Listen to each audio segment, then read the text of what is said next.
This conference will now be recorded.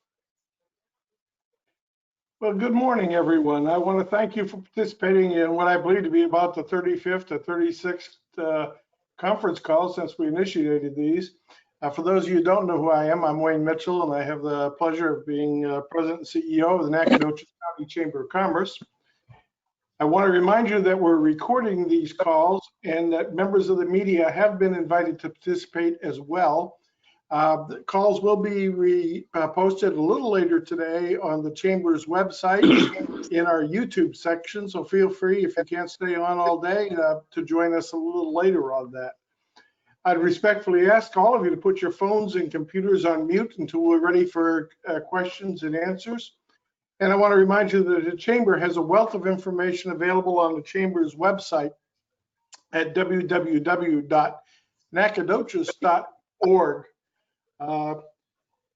Well, today we're one day away from the day that we annually take to pause to recognize the contributions and leadership of Dr. Martin Luther King Jr.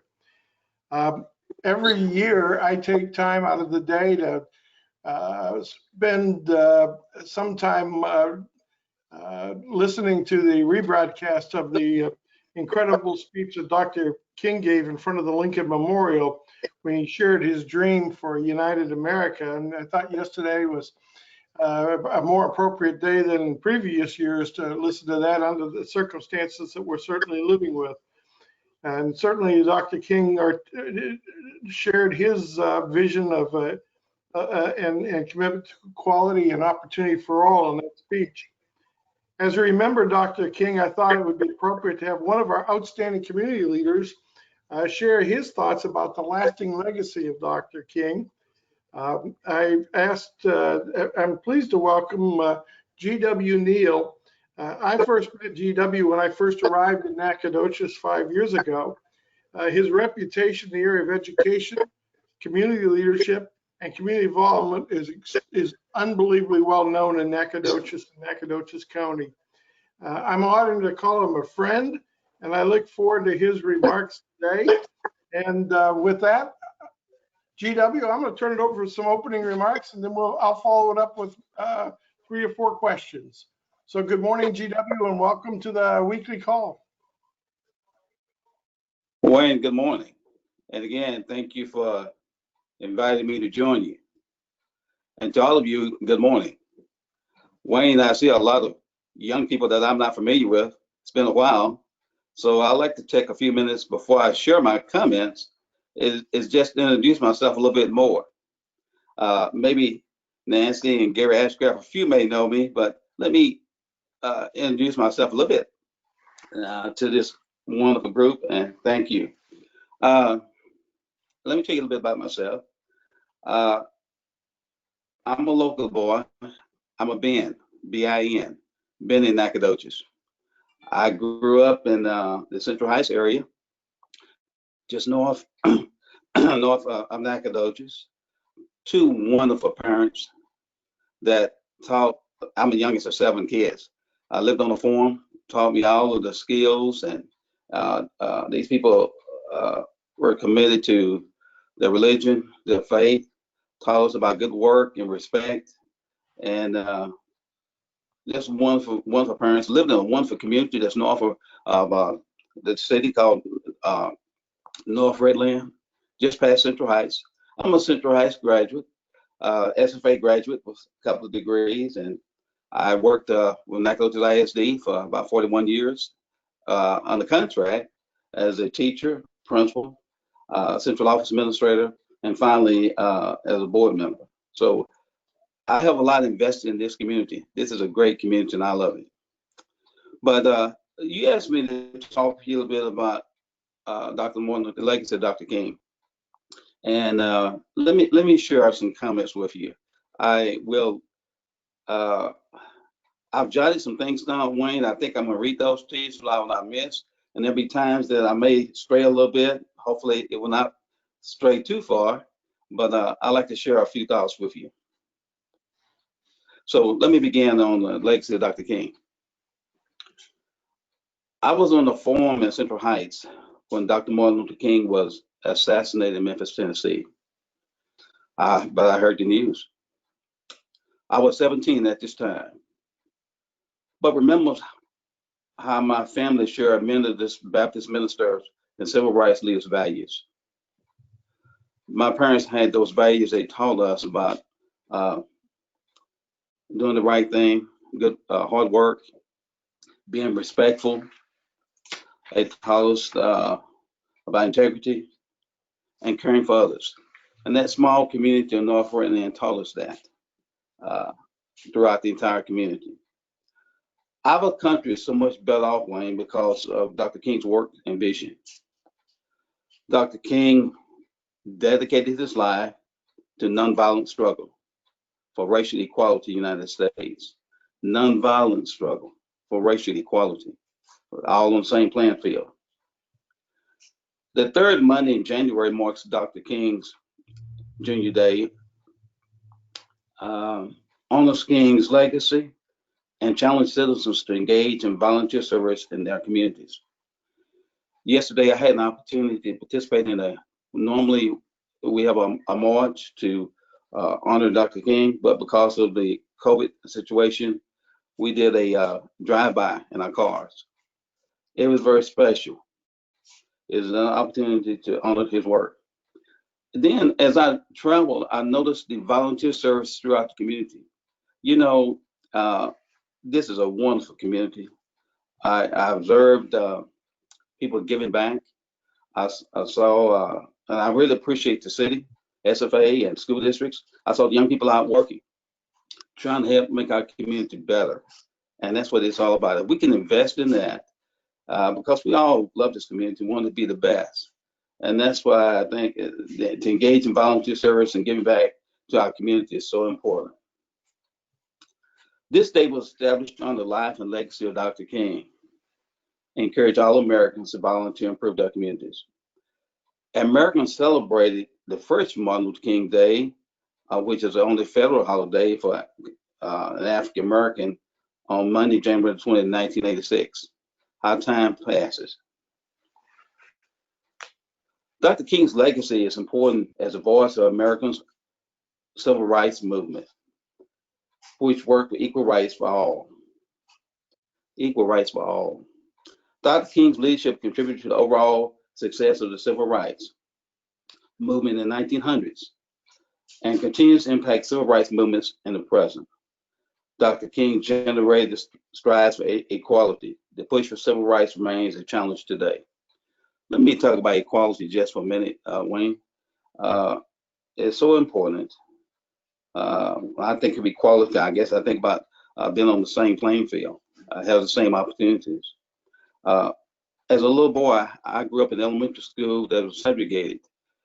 Our schools were integrated, and I moved to high school in the 9th grade. But being in the segregated school so many times, there were lack of available resources to help students to grow and become better students. And by being on the same playing field, we have that opportunity for better resources that will help. Just sharing some, just north of town, the Central Heights ISD, where I started in 9th grade. But before that, in the North Redland community, there was a small African American school there in the community, segregated school for African Americans. And I attended grades 1 through 8. Can remember the wonderful teachers, the ones who committed from the community, but so many times the resources for our students that we received were a little bit out of adoption. And so by being together now, integrated, we have opportunities, all of us have opportunities, same materials. Dr. King delivered his most famous I Have a Dream speech in 1963 to more than 200,000 people gathered on the National Mall in Washington. He spoke his dream of the United States as a void of segregation and racism. His strong belief in nonviolent protest helped set the tone of the movement. Nonviolent protests. Even before Dr. King, our parents taught us the importance of nonviolence, to always be respectful, to do the right thing. Boycotts, protest marches were eventually effective, and legislation was passed against racial discrimination. Our parents taught us that importance of nonviolence, violence, to work hard, to achieve, and to focus on our parents, and what they asked us to do was education. They said for us to be better and have an opportunity better is to have a good education. Dr. King worked and led many civil rights victories. In 1964, President Lyndon Johnson signed the Civil Rights Act, which banned discrimination in employment, public accommodation, and other aspects of life. He continued to press for a law to ensure that blacks could not be denied the right to vote by discriminatory practices. During the 1963 March in Washington, Dr.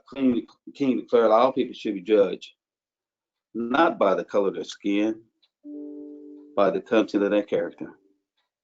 And that's so important to us each and every day. We all are wonderful. It's great to have the great diversity we live in, but we should be judged by the content of our character, not by the color of our skin. As we drove yesterday, I reflect on keeping the dream alive. A national memorial in King was built near the Lincoln Memorial in Washington, D.C. They have a where he delivered the I Have a Dream speech. Next time you're in Washington, D.C., be sure to go by the mall to visit the memorial of Dr. Martin Luther King. And it invited us to reflect back on his work. Wayne, I'm going to stop there. I just want to share a few thoughts on the legacy of Dr. King and what he's meant to us. And maybe you have some questions for me. Well, first of all, thank you, GW, for sharing that incredible message. I see some are applauding. I think we'll all applaud your comments and the description of the legacy of Dr. King. It's incredible. GW, the U.S. Chamber last summer began encouraging local and state chambers to adopt equality of opportunity programs. I know that preceding that, even a year ago, almost a year and a half ago at our chamber board retreat, my board put in place a priority for stronger engagement with the minority community. Do you feel that programs or initiatives like the U.S. Chamber and my board are suggesting would be helpful in Nacogdoches County? Wayne, absolutely. I think that programs like equality opportunity programs will be absolutely welcoming in this community. I think all of us seated here also here realize the importance of involving inclusion. And I think that programs, initiatives to help our community would be amazing. In other words, it places on a level playing field, these programs. We need to create opportunities in our program and our community for open and honest conversations. I guess I'll call it good conversations, Wayne. I can reflect back in 2002, 2003, before many of you young people, I served as chair of the chamber. And I looked out over a group of 34 board members and thought about we were working hard, and I thought about that relationship. All these young people working hard, and I offered to focus on doing the best for this community. And so I think it's an opportunity that is out there, and I think it's an initiative that should be in place that we can make it a more healthy working environment, a healthy working community. So I agree. Absolutely. People should be able to compete on equal terms, like I say, on the playing field for advancements and positions. And following up on that, GW, are there initiatives that we're missing beyond what the U.S. Chamber and my board is suggesting? Are there better opportunities for engagement in the minority community that we're not taking advantage of? Other vehicles, other organizations that we should have a stronger dialogue? Wayne, for minorities to be on the same playing field, to have the opportunity, education is the most important tool for promoting these opportunities. And I think it would be great if we could find a way to provide opportunities for minorities to further education. Uh, scholarship programs to allow students to have opportunity to go to the next level. I reflect back on myself, Wayne. I never thought that I would be attending college until I was encouraged by others, and then there was an opportunity for scholarships to say, you can do this. I think it'd be important that if we can find a way to uh, establish more scholarships, make it available for students to move to the next level.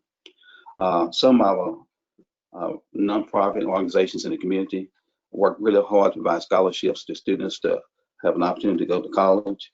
And I think if we could find a way, even in our businesses, uh, that our employees may have an opportunity for their children to apply for scholarships. If they can just have the opportunity to be on campus that first semester. I had no idea, Wayne, and what it would be like. But once I attended that first semester, uh, wow, it was just amazing. And it catches on. And I caught on and I could do this, and this would be great for me. And so kids need that opportunity. So scholarships to me, and we can help our community provide opportunities for our students to attend college. We have a great university here in town, Stephen F. State University. What an opportunity for our kids. They may not be able to go away, but the university is here. If we can find a way to help financially walk through the door of the first semester, then the university can help us from there, from that point on. And so I think if we can develop some scholarship programs throughout the community that will help young people, give them opportunity to continue their education, and once they're, of course, at the next level. Well, we'll certainly take that into consideration as we move forward on these initiatives. And I do see President Gordon is on the line. Be interesting to, I suspect that's music to his ears, and certainly a role that the chamber and other organizations can play. GW, in your opinion, what are the major challenges facing our minority community here in Nacogdoches County today? Wayne, our minority community, I think the major challenges are having more competitive job salaries. We have some, but I'd like to see us have more opportunity for minorities. Well, many young minorities like to stay in the area, like to stay in the community, and stay here once they graduate from college. But they're competing for very few high-paying salary jobs. We have some, but I'd like to see us have more. And that may mean bringing more businesses in with high-paying salaries where it can be competitive. This is a great community to raise your family. I've talked to many young people that have returned back to the community here. They like to live here and have the opportunity to raise their families instead of going to the big city. And so our larger cities. But when they leave SFA, because they are seeking opportunities, of course, to better themselves, and you have more opportunities for advancement and also competitive salaries in the larger city. But this is a great community here, and if we can find a way, provide opportunities for more competitive salaries and opportunities for advancements within our own company. And one of the things that, if I was a company person, one of the things I would do is intentionally identify those employees that are just outstanding, help them grow, provide opportunities for them. I always thought about an intern program, grow your own program where these young people have an opportunity to say, in minorities, this is an investment. They care about me, and I want to be a part of this. And so if we can find a way, we find companies to encourage and identify intentionally, it's just not going to happen. You have to go out there and intentionally find those young people and encourage them and give them an opportunity to grow and develop and have those opportunities in your firm that will help them advance as they move forward. That is great. First of all, I want to thank you, Mr. Neal, for taking time out of your schedule to spend time with us this morning. I do want to give our participants the opportunity to ask any questions of Mr. Neal. I'll open up the floor.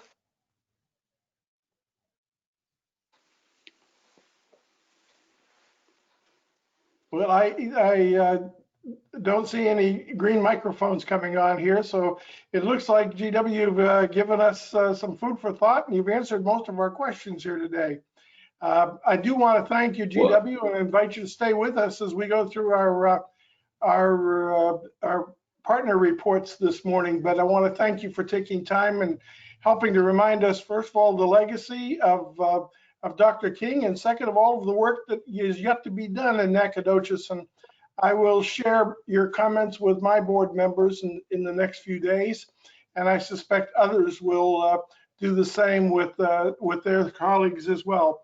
Any final comments, GW? Wayne, just thank you again. And again, I want to thank the Chamber for all the work that has been done for our community. Thank you for your leadership, Kelly. All of you that worked so hard to make our community what it is today.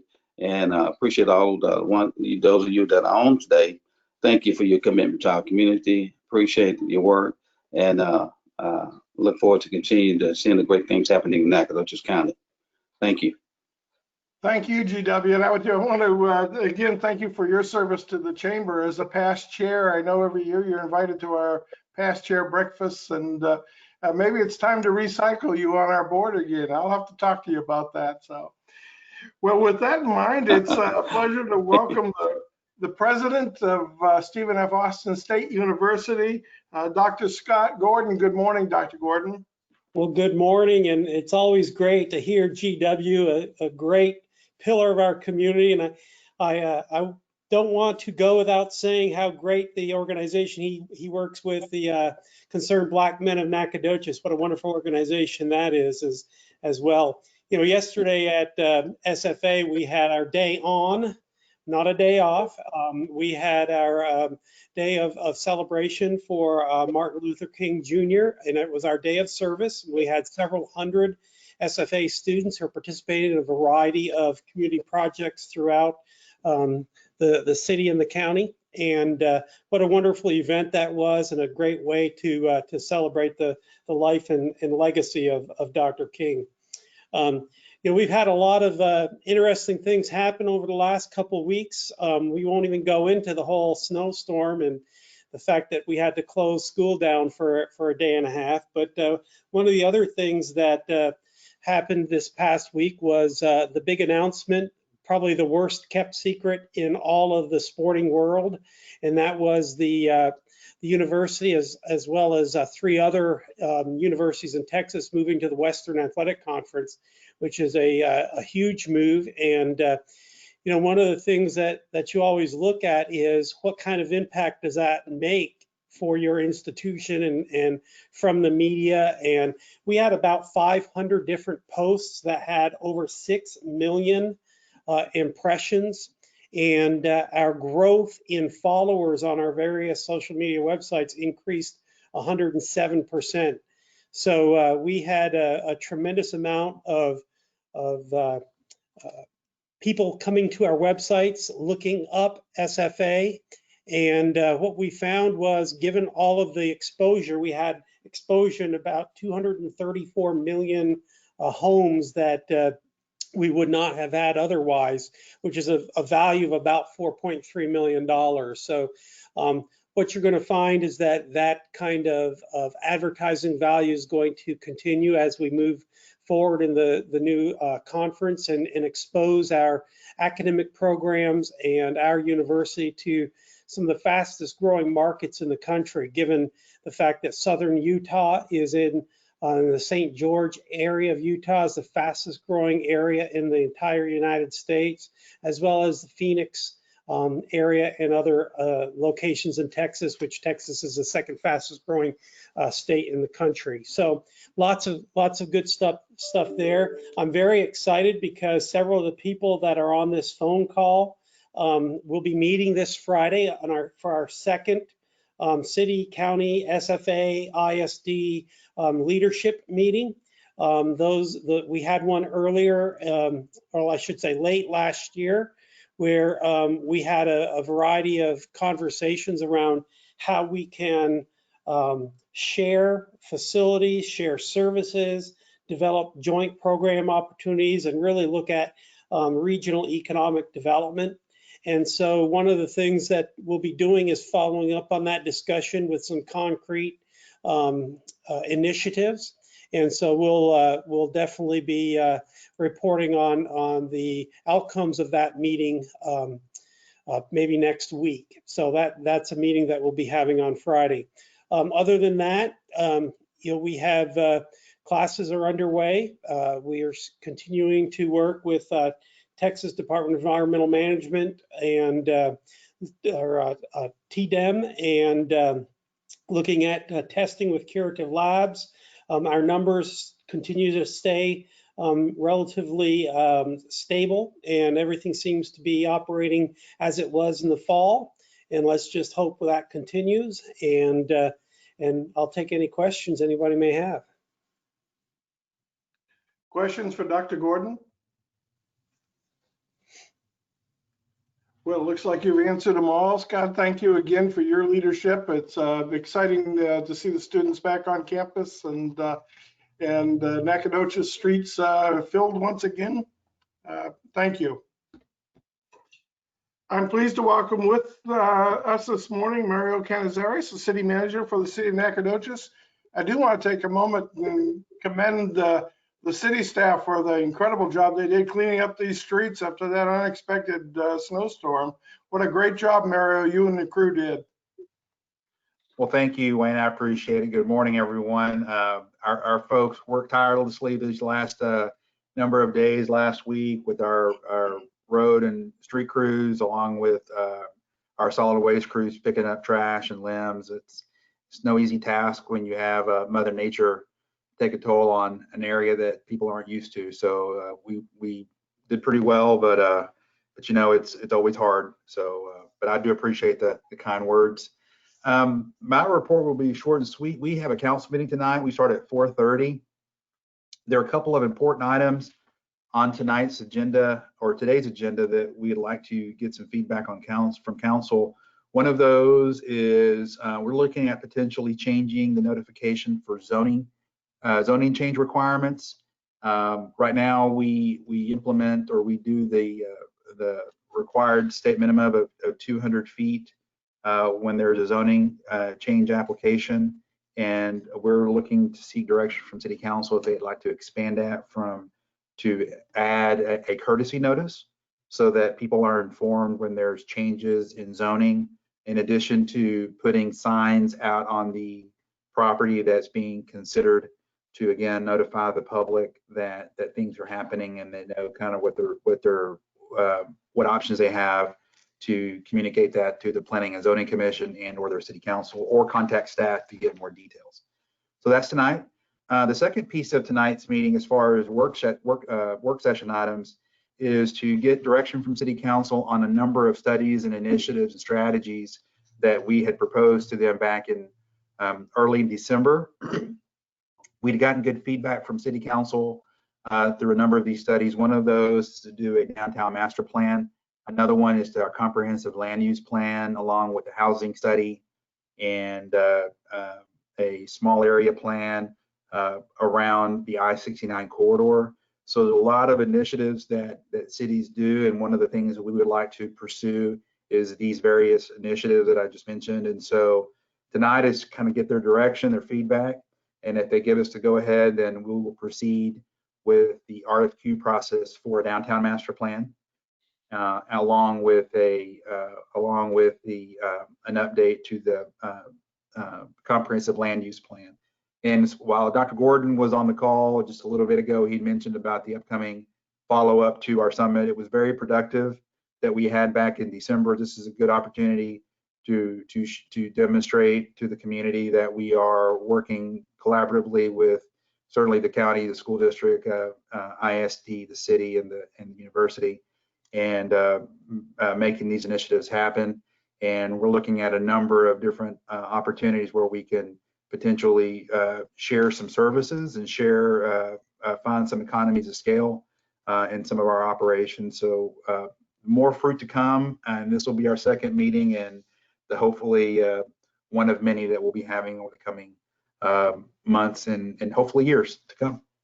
So otherwise, it's council's back on duty as far as council meetings, and we'll be blowing ahead into finishing up January, and then February we'll be right behind it, and just getting excited about better times as the vaccines roll out. And I know Jessica will cover a little bit about that, but as vaccines roll out, we're hoping that things get better in our community before they get worse. That's it. Thank you, Mario. Any questions of the city manager? Again, thank you very much. I appreciate it, Mario. I don't see Larissa on the call this morning, so we'll move forward. I'm not sure if Betty Rousseau is on the call as well. Well, I'm pleased to welcome with us this morning Sherry Morgan, the director of the Nacogdoches CVB. Good morning, Sherry. Good morning, everybody.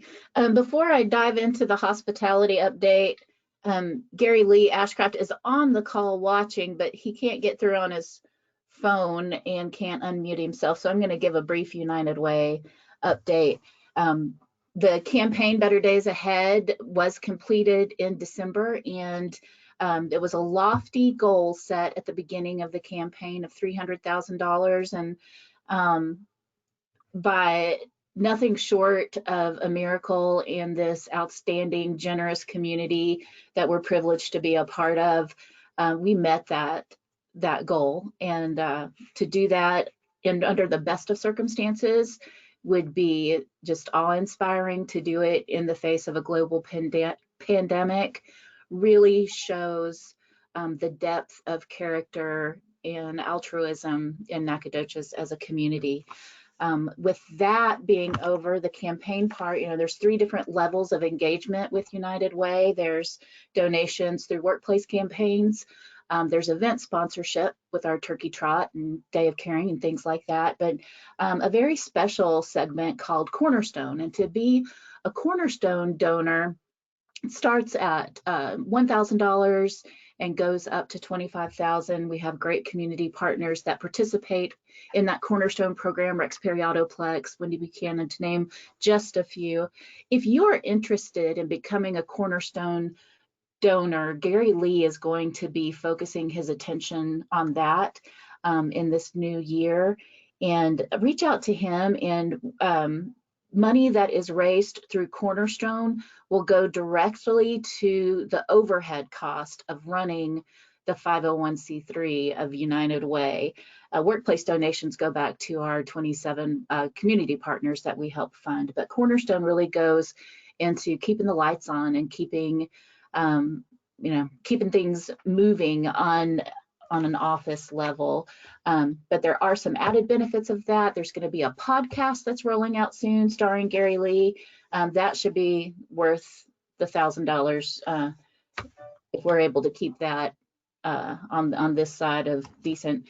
And e-blast and other benefits as well. So better days are ahead, still ahead with United Way. And thank you for joining the fight to live and work united. All right, into hospitality, putting on a different hat. We're really looking into 2021 as we start to recover from this pandemic. And I watched a really great webinar at the end of last week, and I wanted to share just a few key points from that with you. 2021 is going to be the year of experiential travel. People are still looking to reconcile their desire to travel with the need for both real and perceived safety. As a result, RV travel is at an all-time high. People are now traveling not just in families, but in safe pods. And people are looking more and more for those unique lodging opportunities, such as rooms over barns or cabins or cottages, yurts, glamping, things of that nature. And in high demand across the country are themed hotel rooms. So if you can't have a cottage, imagine if there was a Rat Pack themed room at the Fredonia, or if Hampton had an SFA themed room, and you'd be able to book that as it. So people are looking just for new and different ways to really get the most bang for their buck and get a lot of experience out of their travel choices. COVID has taken many things from us, but one thing that it has gifted us as a society is the ability to work remotely. And that's another trend that's going to be growing in 2021. More and more, we're seeing people of all age demographics edge towards a more nomadic lifestyle wherein they live and work on the road.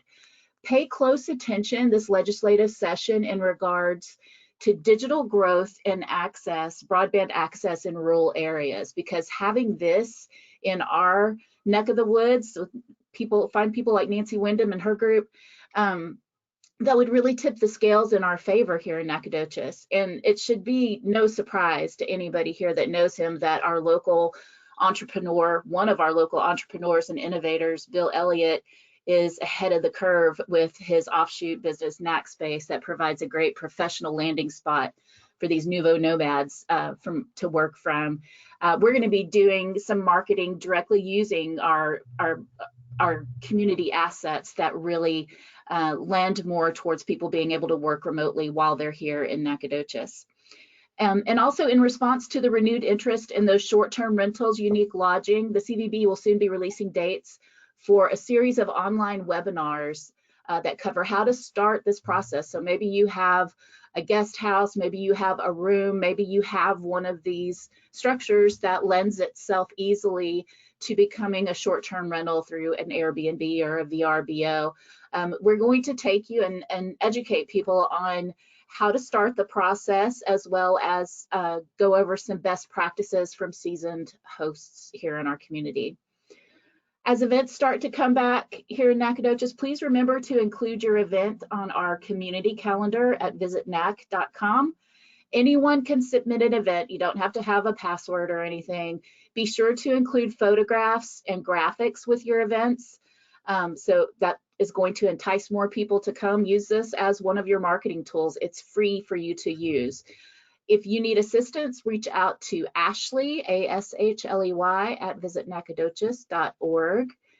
And lastly, just to remind you to be sure to like and follow Visit Nacogdoches on social media platforms, and check our website for more information on upcoming activities and events. And as always, thank you so much for your contributions in your businesses and in your lives to help making Nacogdoches a great place to promote.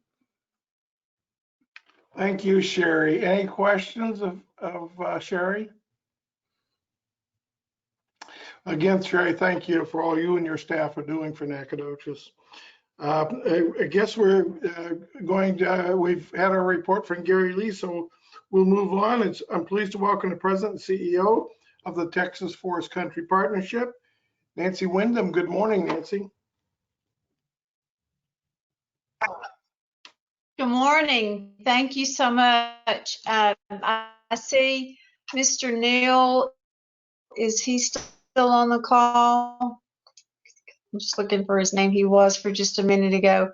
I was going to say, years ago, I attended one of the Black Men's, the Concerned Black Men's Gala there in Nacogdoches County.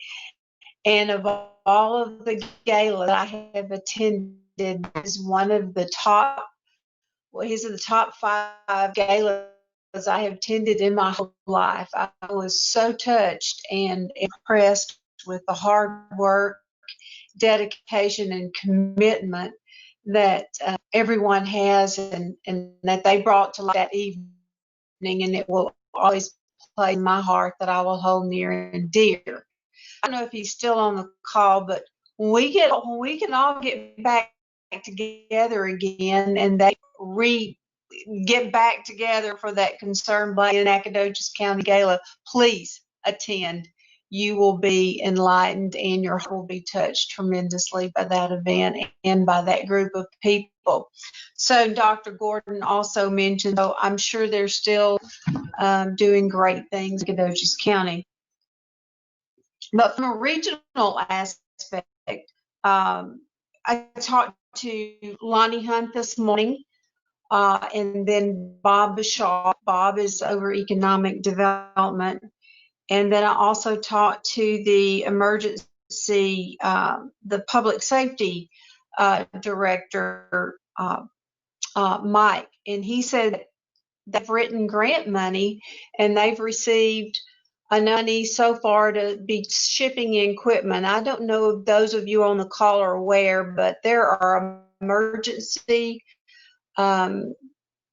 persons that are out in the field that once they get out and call, there's no connectivity and there need to be special equipment for it to take place. So they've written these grants and the grants have been awarded.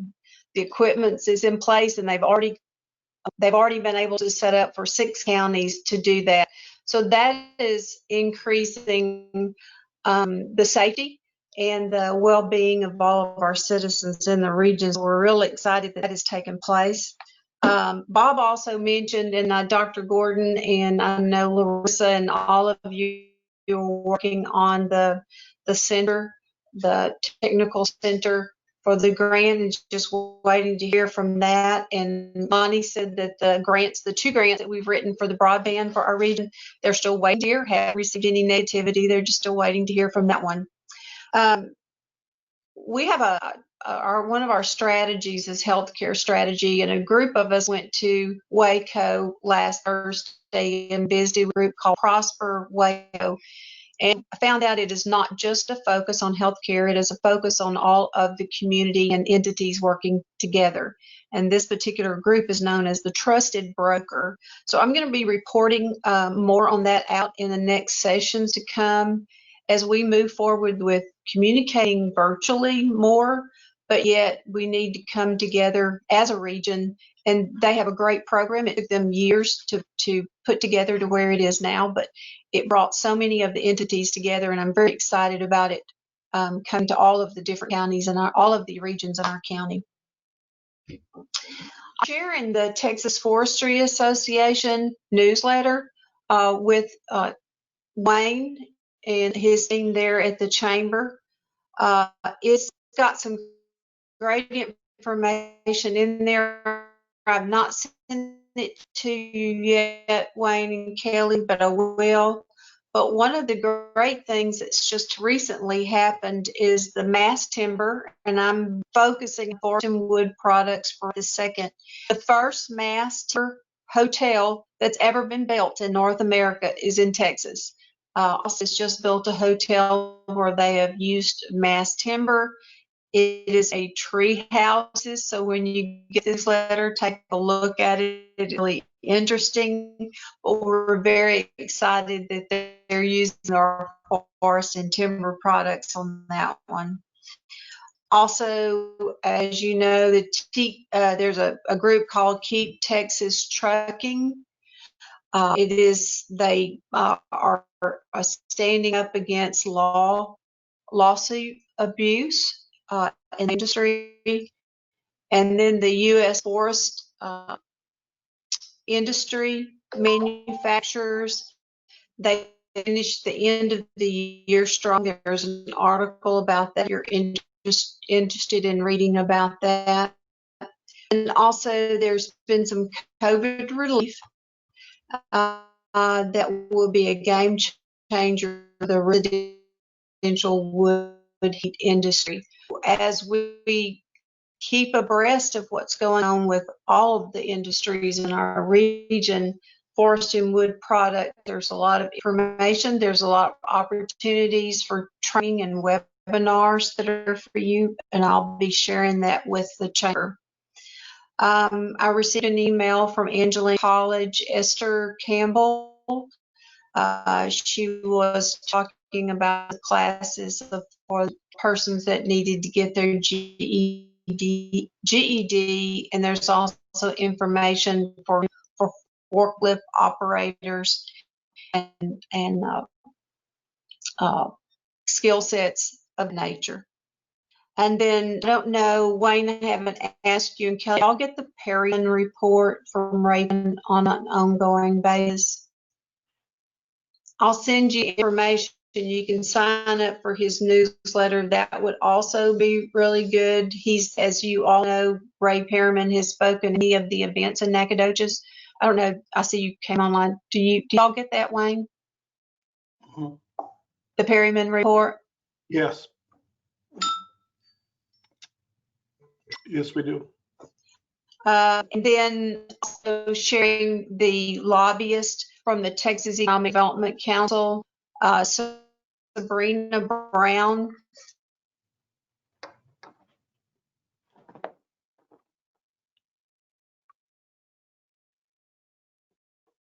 I think you've broken up, Nancy. I know your mic is muted. Are you done, Nancy?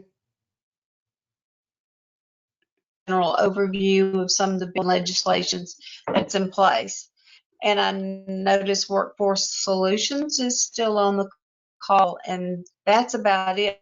That's a wrap for me for right this second. But thank you so much for the opportunity. Appreciate all that Nacogdoches County is doing to make it a better place. You all work very hard and very giving people. Thank you. Well, thank you, Nancy, and thanks for all you folks doing. Any questions of Nancy? Well, thank you, Nancy, very much. I appreciate that. I'm pleased to welcome Jessica Sowell, Main Street Manager and City of Nacogdoches, to kind of give us a sense of some of the COVID numbers. Good morning, Jessica. Good morning. How are y'all? So it's one of those things that COVID is here to stay. So all of my information is kind of reiterating the same stuff to y'all. Hopefully no one is bored of me every week. So Nacogdoches Yes, I am. If anybody has any questions, thank you. Was there a bad connection? I'm in the office. Someone else here, Nancy, too? Go ahead, Jessica. Okay, sorry. So Nacogdoches County and our whole hospital district are still above that 15%. And so we encourage our restaurants and businesses to remember that you're still supposed to be at that 50% occupancy. We do have documents for business owners on our City of Nacogdoches website, and I'll put the link in the message box that has a whole packet for business owners with signs about wearing masks, kind of what their responsibility is, what the governor's orders say, really kind of a little packet for them to make sure they're conducting business like they're supposed to be. So we have that on there right now. It is being translated to Spanish. So hopefully that will help some of our Spanish speaking community. We are still, as far as our emergency management team, we're still in the process of talking to the state, trying to get more vaccines for Nacogdoches County, because I know that's what everybody is interested about. You know, early last year it was how do I get a test? Now it's how do I get a vaccine? And we're trying to get as much information out of the state as possible. So our team is still talking with the state, showing that we can provide a large number of vaccines in a short amount of time. We've been helping other providers get their vaccines out in a timely fashion if they don't have the staff to do it. So Nacogdoches County really has shown that we can come together and organize these events and essentially get shots in arms. So we're still talking to the state about that. A lot of people have been calling our Nacogdoches COVID call line, which is still in operation. Monday through Friday from 9 a.m. to 5 p.m. You can call the COVID number, which is 936-468-4787. And that's just kind of a general call line. We can't put you on a vaccine list from that line, but we can tell you, you know, the best way to go about it, the daily numbers, you know, general information, where to download those business packets, like I mentioned. If people are still wanting to sign up for a COVID vaccine, Brookshire Brothers has an online portal now to where you can sign up and put your name on their vaccine list. It doesn't mean you're going to get called today, but as they get vaccines in the store, they will start going down their list and calling people. That website is brookshirebrothers.com/COVID-19. And that's all up on our city and county Facebook pages as well. We have all those links. And so that's a way to sign up. Also talk to your doctor and let them know that you are interested in the vaccine, because every once in a while providers contact doctors saying who are your most at-risk patients that may end up at the hospital, and the doctors then kind of contact their patients on their own. So talk to your doctor about it in case they don't know that you're interested in the vaccine, just to make sure they have the most up-to-date information. And then, of course, our city and county websites have those COVID-19 pages. The City of Nacogdoches Facebook and the Nacogdoches County Emergency Management Facebook page all have daily updates. And then, of course, you know, wear your mask, social distance, wash your hands, and of course, if you feel sick, please stay home. That's the big thing. You know, I know it's hard to tell between the flu and COVID, but either way, you should be staying home. Whether you think you have the flu or if you think you have COVID, you should be staying home. So that's kind of an update. I'm happy to answer any questions y'all have. Any questions of Jessica? Thank you, folks, and I just thanks, Jessica, for all you folks are doing. I know it's a work in progress, so It is. I love you. Listen, I've just got a few. Anybody have any announcements that they'd like to make? If not, let me just make a few. First of all, I want to remind you the Eggs and Issues will be on the 28th of this month. It will be virtual, and the featured presenter will be George Kellerman, the president and CEO of the Texas Retailers Association. That's an industry that is certainly under stress in many ways, and it'll be interesting to hear a Texas perspective from Mr. Kellerman. He's got an incredible resume and background. Please plan on joining us again at 8 o'clock in the morning on the 28th. Want to let you know that the PPP loan applications are out. The feedback I'm getting from the financial institutions here in Nacogdoches County is that folks have been, it's been pretty slow in terms of the application process. If you or your constituents, the members of your organization, for those of you that are membership based, can do a good deed, it would be to share with them the critically important goal that they should have of applying if they're interested for those PPP loans, because the window of opportunity to apply is going to be slow depending on the amount of money. So please encourage them to visit the chamber website and to see the process, and to talk to their local financial institution.